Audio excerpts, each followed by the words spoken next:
মদিনার এক প্রান্তে বাস করত একটি ছোট্ট পরিবার। তাদের জীবন অন্যদের থেকে একেবারেই ভিন্ন ছিল। তারা প্রায়শই নিকটবর্তী একটি পাহাড়ের গুহায় চলে যেত। সেখানে তারা আগুন জ্বালিয়ে শয়তান পূজা ও জিন সাধনা করত, অদ্ভুত রীতিনীতি পালন করত এবং অশুভ প্রভাব বিস্তার করার জন্য নানা ধরনের জাদুবিদ্যা ও অদ্ভুত কাজ করত। তাদের জীবন ব্যবস্থার মতো দেহের গঠনও অন্যদের থেকে একটু আলাদা ছিল। লোকটি ছিল লম্বা গড়নের এবং তার নাক ছিল পাখির ঠোঁটের মতো বাঁকানো ও লম্বাটে, যেন এক বিশেষ আকৃতির। অন্যদিকে মহিলাটি ছিল বেশ স্থূলকায় ও দানবীয় দেহের দীর্ঘ হাত বিশিষ্ট। তাদের এই শারীরিক গঠনও মানুষের মনে কৌতূহল এবং ভয় সৃষ্টি করত। নিজেদের বিভিন্ন প্রার্থনা করার জন্য তারা যতই শয়তান পূজা করুক না কেন, দৈনন্দিন বেঁচে থাকার ন্যূনতম প্রয়োজনে তাদের লোকালয়ের মুখাপেকি হতেই হতো। বিশেষ করে পানি সংগ্রহের জন্য তাদের যেতে হতো মদিনার সীমান্ত সংলগ্ন একটি প্রাচীন কুয়ার কাছে। এমনি একদিনের ঘটনা, দুপুরের তপ্ত রোদ যখন গড়িয়ে বিকেলের দিকে নামছে, তখন সেই পরিবারের মহিলা পানির কলস নিয়ে কুয়ার দিকে রওনা হলো। কুয়ার কাছে পৌঁছে দেখা গেল মদিনার অন্যান্য মহিলারা সেখানে ভিড় করে আছে, পানি তুলছে, কিন্তু তাকে দেখা মাত্রই এক অদ্ভুত আতঙ্ক আর ঘৃণা ছড়িয়ে পড়ল সবার মাঝে। তৎক্ষণাৎ কেউ কোনো কথা বলল না। কলস অর্ধেক ভরা অবস্থাতেই তাকে একা ফেলে সেখান থেকে সবাই চলে আসলো। তাদের ধারণা ছিল হয়তো এই অভিশপ্ত পরিবারের ছায়া পড়লেও ঘরের অমঙ্গল ঘটবে। এভাবেই অবজ্ঞা আর একাকিত্বের মধ্য দিয়ে দিন কাটতে লাগল। সমাজের মূল স্রোত থেকে তারা সম্পূর্ণ বিচ্ছিন্ন হয়ে পড়েছিল। তাদের জীবনযাপন ছিল অদ্ভুত এক আঁধারে ঘেরা, দিনে লোকচক্ষুর আড়ালে থাকা আর রাতে পাহাড়ের গুহায় অশুভ শক্তির আরাধনা করা। এভাবেই দিন কাটছিল তাদের। তবে দীর্ঘ ৩০টি বছর কেটে গেল, তাদের ঘরে কোনো সন্তান জন্ম নেয়নি। অতঃপর এই পরিবারটি নিজেদের অশুভ অনুশীলনে এমনভাবে ডুবে যায় যে তাদের দুনিয়ায় সন্তান আগমনের ঘটনাও আরও রহস্যময় হয়ে ওঠে। অবশেষে স্ত্রী গর্ভবতী হয়।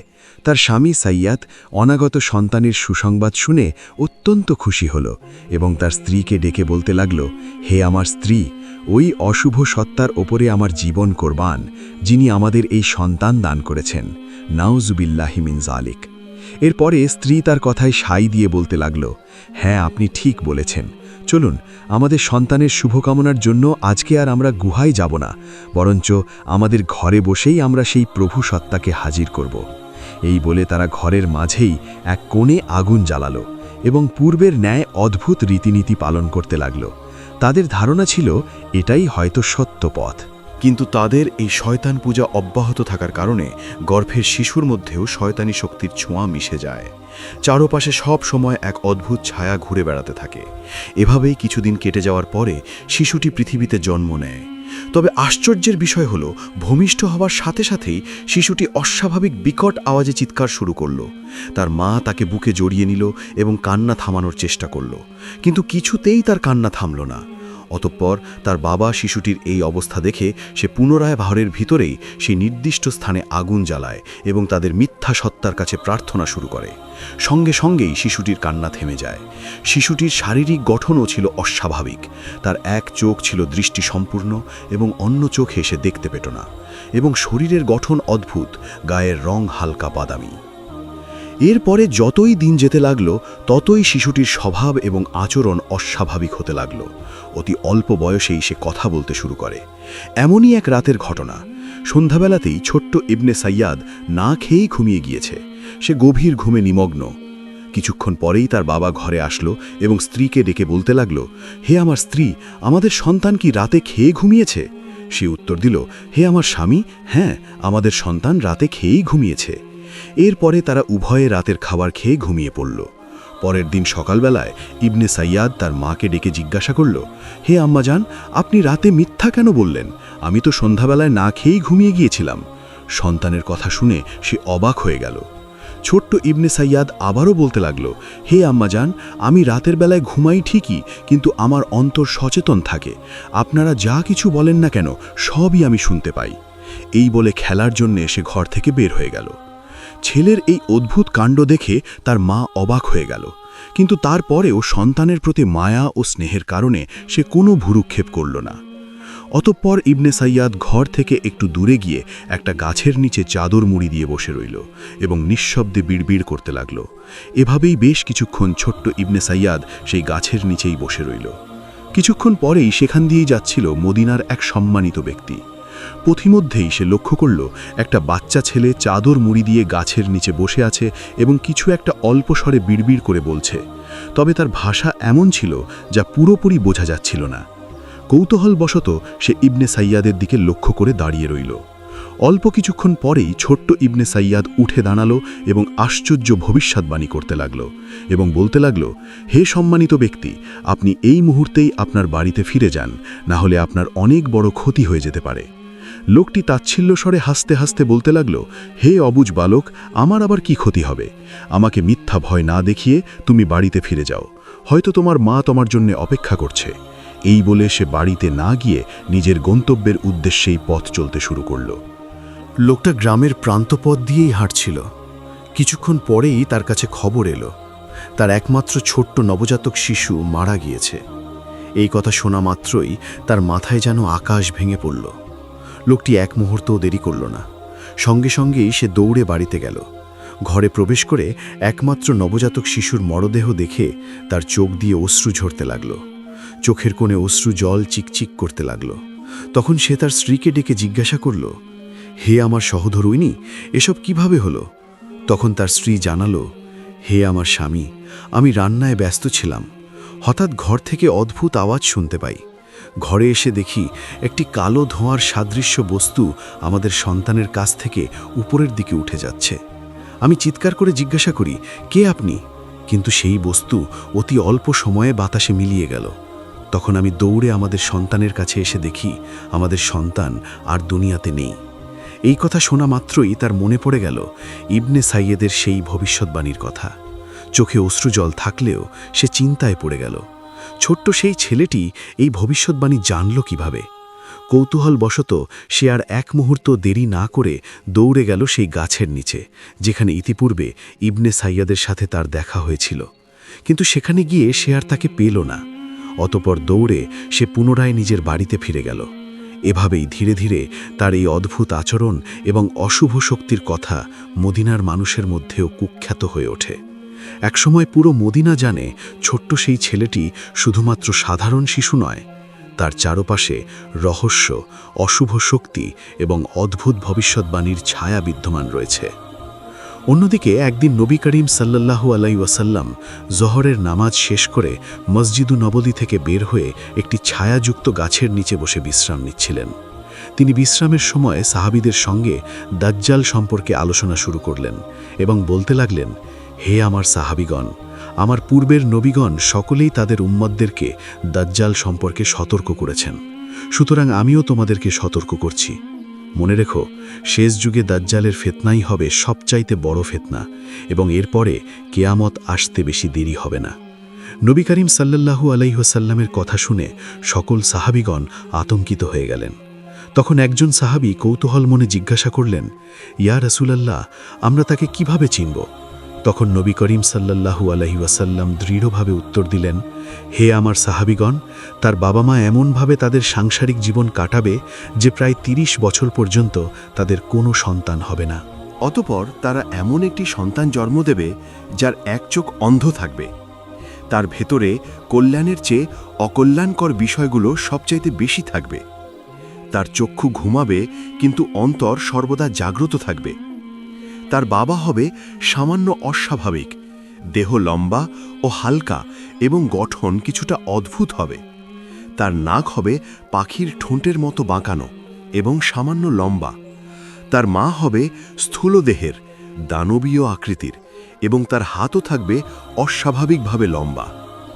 এই সন্তানই হবে সেই ব্যক্তি যার চারপাশে সবসময় অশুভ ছায়া ও অদ্ভুত শক্তির প্রভাব থাকবে।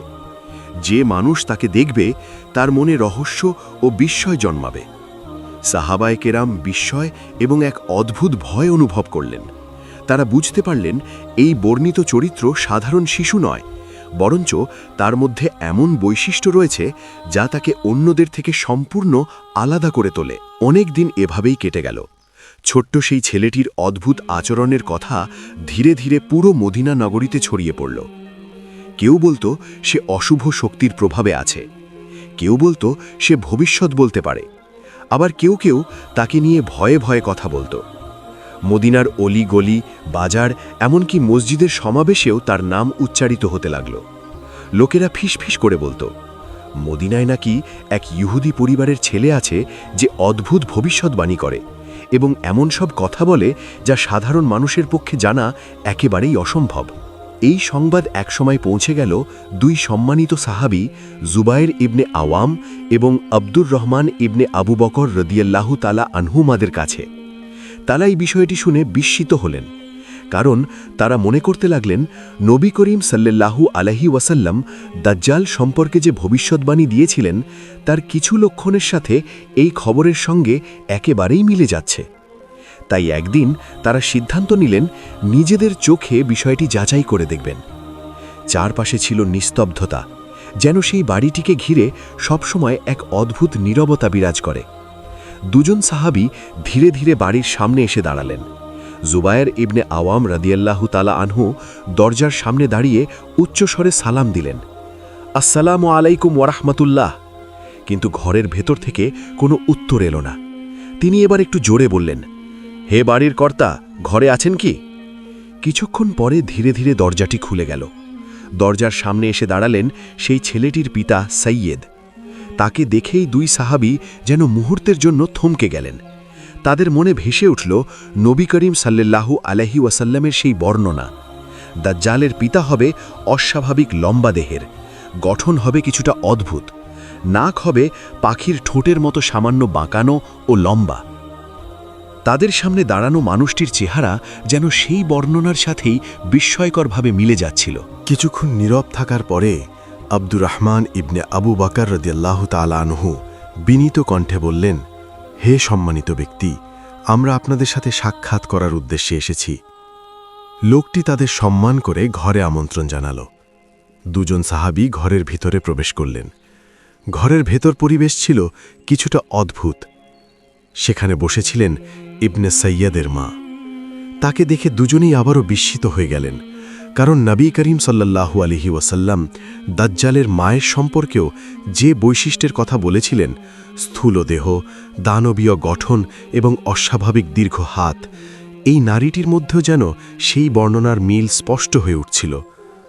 মুহূর্তের জন্য দুজন সাহাবী একে অপরের দিকে তাকালেন, যেন তারা মনে মনে একই প্রশ্ন ভাবছেন। এরপরে তারা শান্তভাবে জিজ্ঞাসা করলেন, আপনাদের কি কোনো সন্তান নেই? তখন সৈয়দ কিছুটা গম্ভীর কণ্ঠে উত্তর দিল, হে সম্মানিত ব্যক্তিবর্গ, আমাদের প্রায় ৩০ বছর পর্যন্ত কোনো সন্তান ছিল না। দীর্ঘ প্রতীক্ষার পর আমাদের একটি সন্তান জন্ম নিয়েছে, তবে তার একটি চোখ অন্ধ, আর তার মধ্যে একটি অদ্ভুত ব্যাপার রয়েছে। সে যখন ঘুমায় তখন তার চোখ ঘুমালেও তার অন্তর জাগ্রত থাকে। এই কথা শুনে দুই সাহাবীর মনে অদ্ভুত এক অনুভূতি জন্ম নিল। কিছুক্ষণ পর গৃহকর্তা তাদের জন্য সামান্য খাবারের ব্যবস্থা করতে চাইলেন, কিন্তু তারা আর সেখানে বেশি সময় থাকলেন না।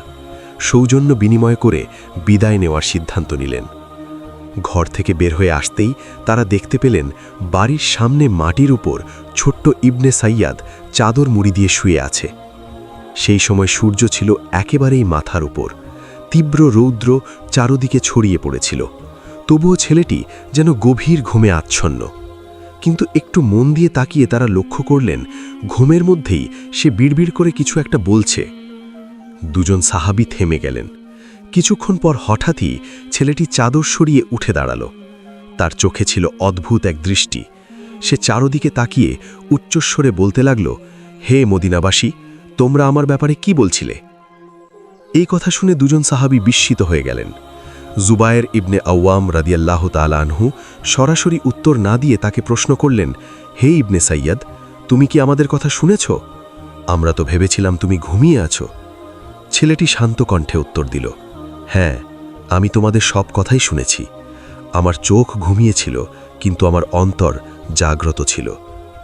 তারই উত্তর শুনে দুজন সাহাবীর মনে যেন অদ্ভুত এক শিহরণ জেগে উঠল। তারা তার সাথে আরও কিছু কথা বলতে চাইলেন। ঠিক সেই সময় ঘরের ভিতর থেকে তার মা ডাক দিলেন, হে সাফ, ঘরে চলে আয়।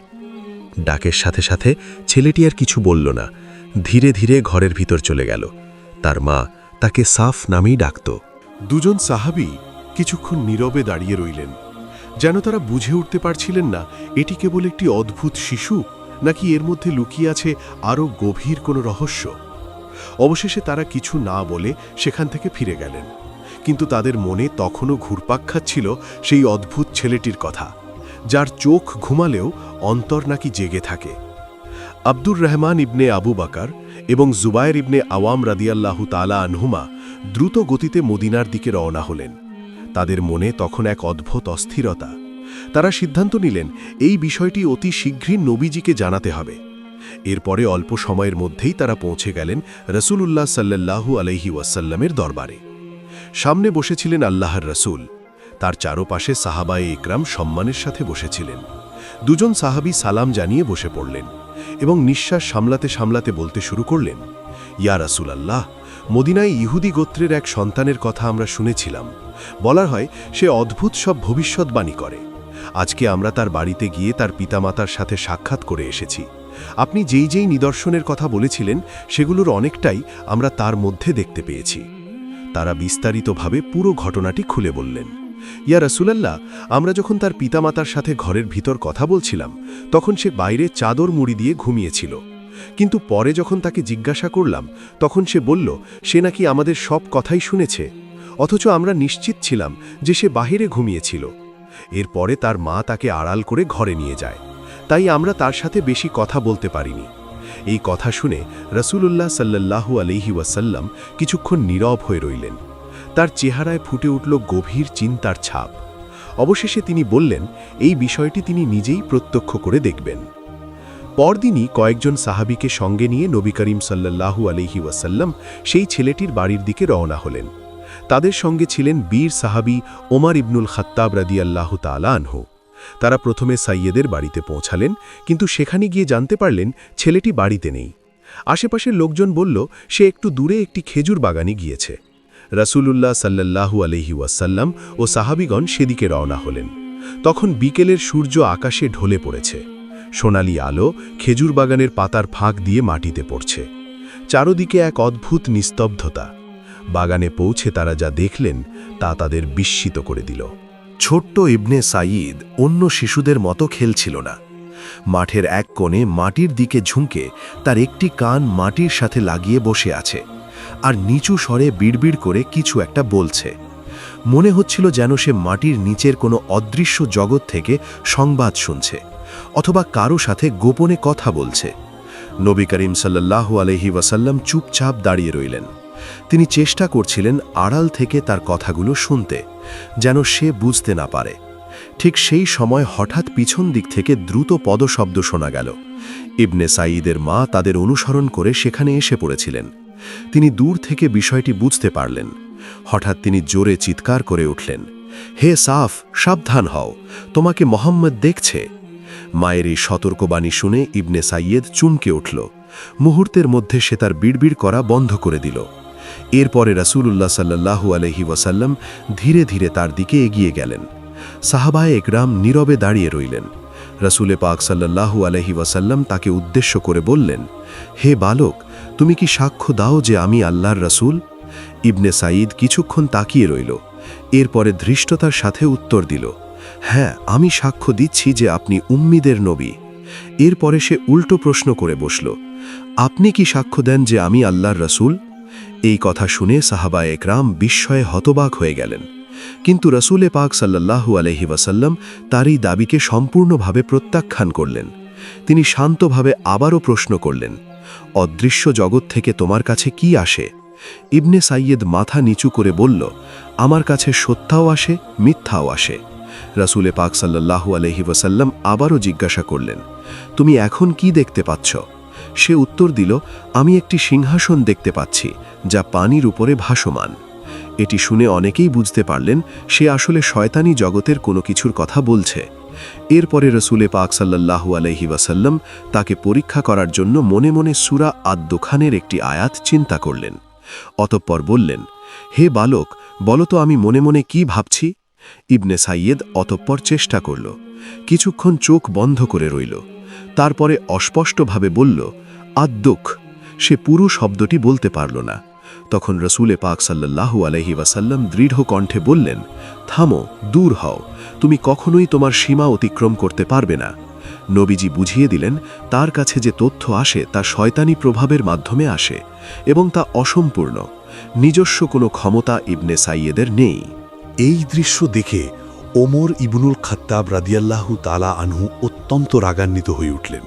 তিনি বললেন, ইয়া রাসূলাল্লাহ, আমাকে অনুমতি দিন, আমি এখনই একে হত্যা করি।